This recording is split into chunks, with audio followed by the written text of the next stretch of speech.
क्या आरबीआई ने repo rate को अनचेंज्ड रखकर इकोनॉमी को इंस्टेबिलिटी का सिग्नल दिया है या ये इस बात का इशारा है कि आने वाले समय में रिस्क बढ़ सकते हैं? ये सवाल इसलिए भी जरूरी है क्योंकि रेपो रेट का असर सिर्फ बैंक्स पर नहीं बल्कि आपकी पॉकेट और फ्यूचर प्लानिंग पर भी पड़ सकता है। दरअसल रिजर्व बैंक ऑफ इंडिया की मॉनेटरी पॉलिसी कमेटी ने अप्रैल 2026 की मीटिंग में रेपो रेट को 5.25% पर अनचेंज्ड रखने का फैसला लिया है।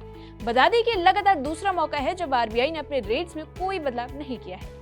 इस फैसले के साथ ही मीटिंग में पॉलिसी स्टांस पर भी बात हुई जिसमें अभी न्यूट्रल रहने का फैसला लिया गया है। इस मीटिंग के बाद मार्केट को कुल 5 मेजर टेकअवेज देखने का मौका मिला, जिसमें सबसे पहले आता है रेपो रेट। रेपो रेट 5.25% पर अनचेंज रखा गया है। इसके साथ ही एसडीएफ रेट 5%, एमएसएफ रेट 5.5% रखा गया है। और सबसे अहम बात यह है कि ये फैसला यूनानिमसली लिया गया है, जो पॉलिसी क्लैरिटी को दिखाता है। वहीं न्यूट्रल स्टैंड का मतलब है आरबीआई अभी ना तो एग्रेसिवली रेट्स बढ़ाना चाहता है और ना ही तुरंत कट करने के मूड में है, यानी टोटली न्यूट्रल। अब बात करें अगले इन्फ्लेशन आउटलुक की, तो आरबीआई ने फाइनेंशियल ईयर 2027 के लिए इन्फ्लेशन प्रोजेक्शन को 4.6% रखा है, जो 2% से लेकर 6% के टारगेट रेंज में है। इसी के साथ क्वार्टर वाइज देखें तो यह आंकड़ा कुछ इस प्रकार का था। क्वार्टर 1 में 4%, क्वार्टर 2 में 4.4%, क्वार्टर 3 में 5.2% और क्वार्टर 4 में प्रोजेक्शन लगभग 4.7% का था। लेकिन यहाँ रिस्क फैक्टर्स भी है, जैसे राइजिंग एनर्जी प्राइसेस यानी वेस्ट एशिया कॉन्फ्लिक्ट और एल नीनो कंडीशंस, जो फूड प्राइसेस को इम्पैक्ट कर सकते हैं। अब ग्रोथ पर आते हैं। आरबीआई ने फाइनेंशियल ईयर 2026 के लिए जीडीपी ग्रोथ 7.6% मेंटेन रखी है, लेकिन फाइनेंशियल ईयर 2027 के लिए इसे घटाकर 6.9% कर दिया गया है।